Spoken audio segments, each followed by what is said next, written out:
আপোনাৰ কেতিয়াবা এনেকুৱা ভাৱ হয় নেকি যে কি ৰাতি সোনকালে শুব মন নাযায়, উঠিব মন নাযায়, দিনত ভাত খাব মন নাযায়, কাকো মাতিব মন নাযায়, ঘৰৰ পৰা ওলাই যাবও মন নাযায়, ঘৰত থাকিবও মন নাযায়।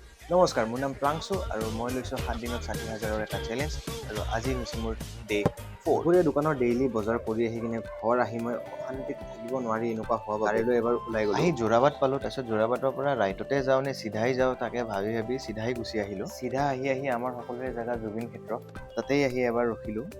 সদায় দৰে জুবিন ক্ষেত্ৰত আজিও বহুত ভিৰ আছিলে, যিটোৱে আমাৰ তেওঁৰ প্ৰতি থকা শ্ৰদ্ধা, মৰম, ভালপোৱা এই সকলোখিনি দৰ্শায়।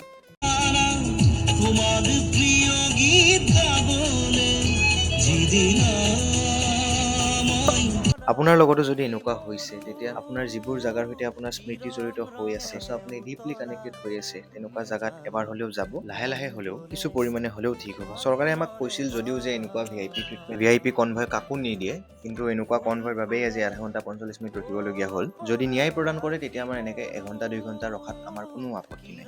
আৰু আজি মোৰ চেলেঞ্জৰ আপডেটখিনি সেইখিনি মই আজি কমেণ্টত দিছোঁ।